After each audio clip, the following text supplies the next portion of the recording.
Hello students, today we are going to start a new topic from the chapter 6 water resources, and our today's topic is watershed management.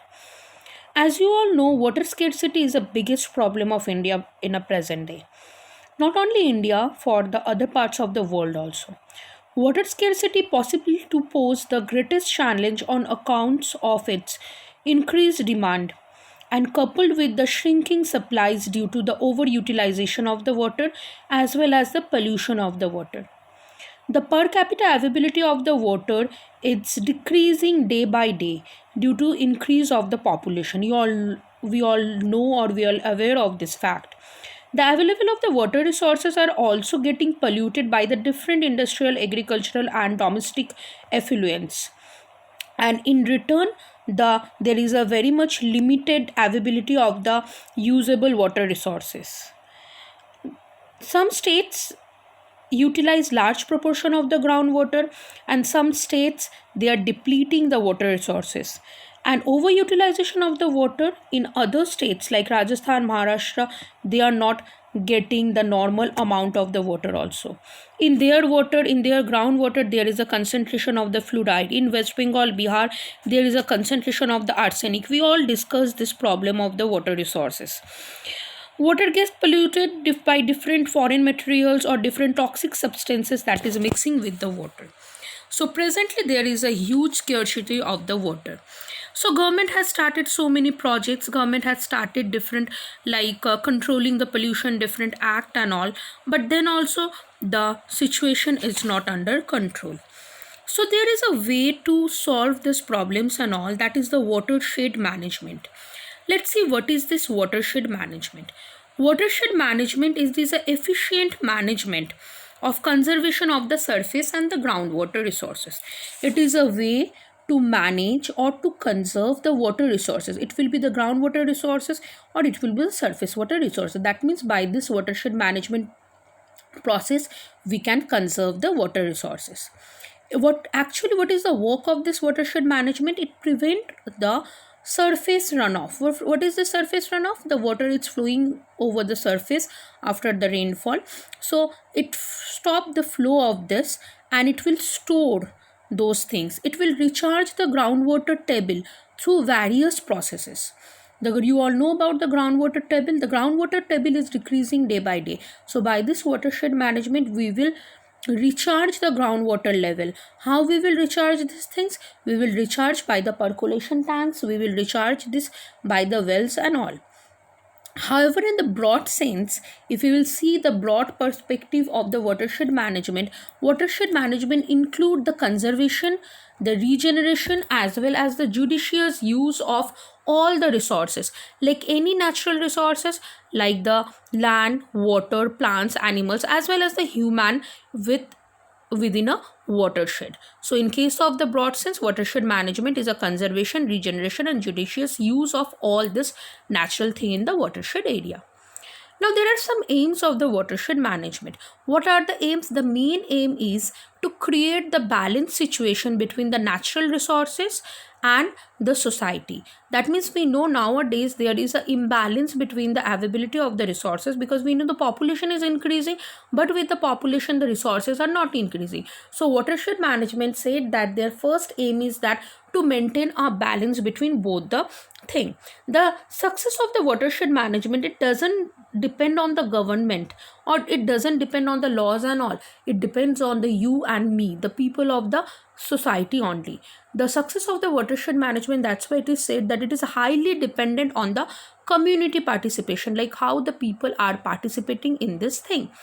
The central and the state government, they have initiated many kind of the projects under watershed development or watershed management program in our country. Let's see about the watershed management project.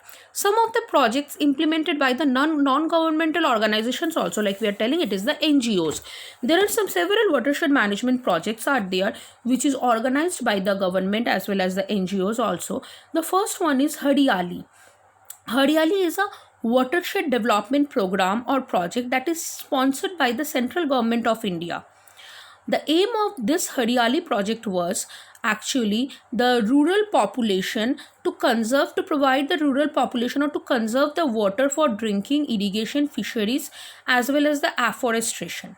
The central government aims at enabling the rural population to conserve the water for drinking, to conserve the water for irrigation, and they say to conserve the water for the fisheries also, as well as go for the afforestation program also. This program is in the village areas. It is executed by the Gram Panchayat and with the, obviously, with the people participation. So this is about the Hariyali, that is a central government project, and this project is developed by the rural population of India to conserve the water for drinking, irrigation, fisheries, all these purposes. And the Gram Panchayat as well as the people participation is one of the important thing. Now the next thing is that is named as Niru Miru. The meaning of the Niru Miru is water and you. Niru Miru program, it is actually applicable, or it is actually started in Andhra Pradesh, and there is another program that is known as Arvadi Pani Sansad. Arvadi Pani Sansad, it is started in the Rajasthan. The district is Alwar district, and they have made the various water harvesting structures. They have made the different kind of the structures where they will store the water, like the tank, percolation tanks. They dig out the ponds, this ponds locally known as johand.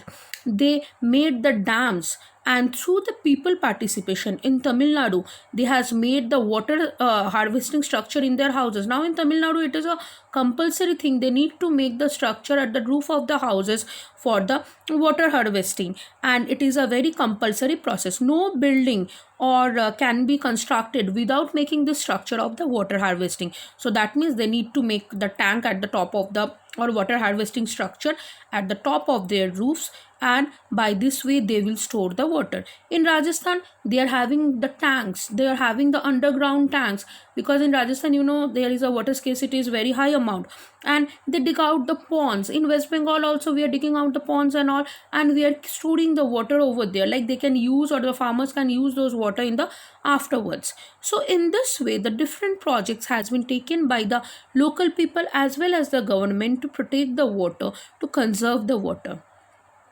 Watershed development projects in some areas have been successful in rejuvenating the environment as well as the economy. Obviously, if you will save the water, obviously it will boost your climatic condition, your environment, as well as the economy will be improved. Because obviously, when I can do the agriculture with the protected water or with the stored water, like in a other season when I am having acute water scarcity, so obviously my economy will be improving.